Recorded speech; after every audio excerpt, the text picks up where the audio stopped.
नमस्ते। किसी भी देश या संस्कृति की पहचान उसके कुछ मूल गुणों से होती है।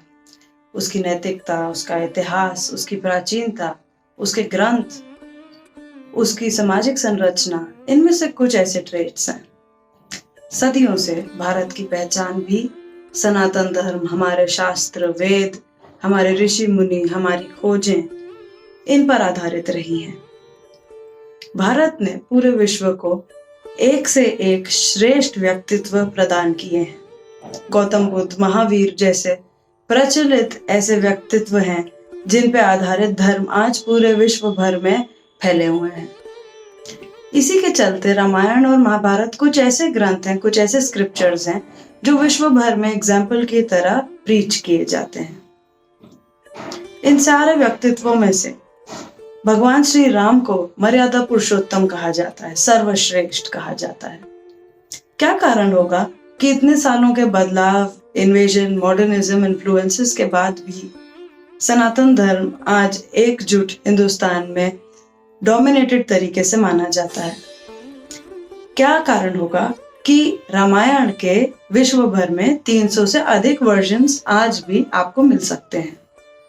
कोरिया से लेकर रशिया तक भगवान श्री राम के छाप हैं, उनके मंदिर हैं, उनके इन्फ्लुएंसेस हैं। इसका क्या कारण होगा कि आज मॉडर्न साइंटिस्ट राम सेतु के पीछे का विज्ञान रामायण से लिंक करते हैं और उससे उसे कोरिलेट करके सिद्ध करने की कोशिश करते हैं।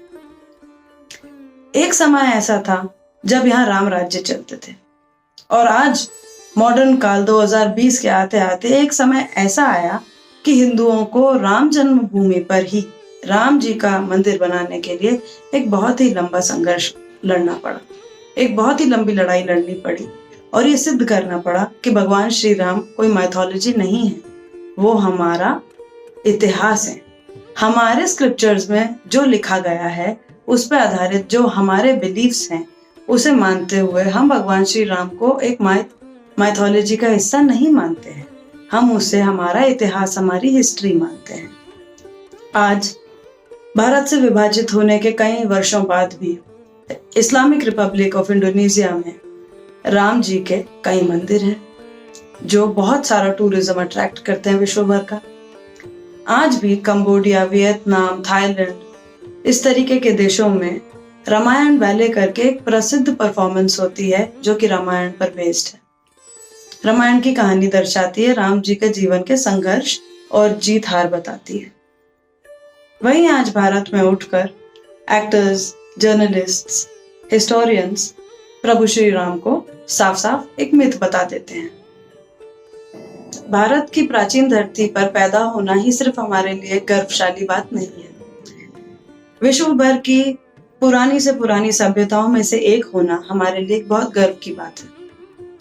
उन्हीं सिद्धांतों पर चलना, उन्हीं नैतिक मूल्यों को आज भी पालन करना जिन पर चल के हमारे दादा परदादाओं ने अपना जीवन जिया है, ये हमारे लिए और भी गर्वशाली बात है।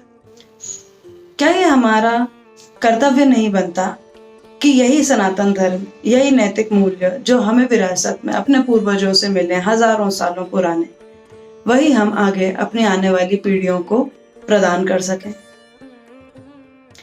ये करने का एक बहुत ही अच्छा तरीका है कि हम अपनी संस्कृति को प्रिजर्व करें। विश्व भर की बहुत सारी पहचानें, बहुत सारे धर्म आज मिट चुके हैं। दुनिया के सबसे बड़े 2 प्रचलित रिलीजन्स के चलते आज बहुत सारे रिलीजन्स आपको कभी देखने को भी नहीं मिलेंगे, आपको पता भी नहीं चलेगा कि वो एग्जिस्ट करते थे। क्या ये एक बहुत ही बड़ी बात नहीं है कि हिंदुइज्म, सनातन धर्म आज भी प्रचलित है, आज भी हम उसको प्रिजर्व करके यहाँ बैठे हैं, आज भी हम वही मंत्र पढ़ते हैं जो हजारों साल पहले ऋषि मुनियों ने लिखे थे। अपनी प्राचीन पहचान बनाए रखने के लिए जो सपना हमारे साधु संतों ने और पंडितों ने हजारों सालों से देखा था, हजारों हिंदुओं ने देखा था, वो अब साकार होने जा रहा है। हमारे लिए ये बहुत ही गौरवशाली बात है कि हमारी आने वाली पीढ़ियां उस राम मंदिर को देख पाएंगी जिसके लिए हजारों आंखें तरसती हुई अपना दम तोड़ के चली गई। जिस तरह से मौर्य, चोला हमारे देश की पहचान बनाने में एक हाथ रखते हैं, उसी तरह, ठीक उसी तरह हमारा प्राचीन इतिहास, रामायण, महाभारत हमारे देश के पहचान की नींव है। इनसे प्रेरणा लेना और इन्हें आगे तक प्रिजर्व करके रखना, यह हमारा एक महत्वपूर्ण कर्तव्य है।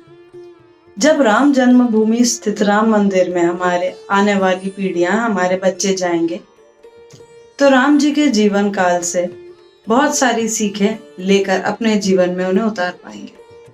उनके जीवन काल के हर संघर्ष से कुछ सीख पाएंगे और उसके बारे में उन्हें जानकारी देना हमारा कर्तव्य बनता है। जिस तरह हमारे पूर्वजों ने ये सारी चीजें हमें विरासत में दी, ये अब हम भी बहुत गर्व से अपने आने वाली पीढ़ी को दे पाएंगे। नमस्कार।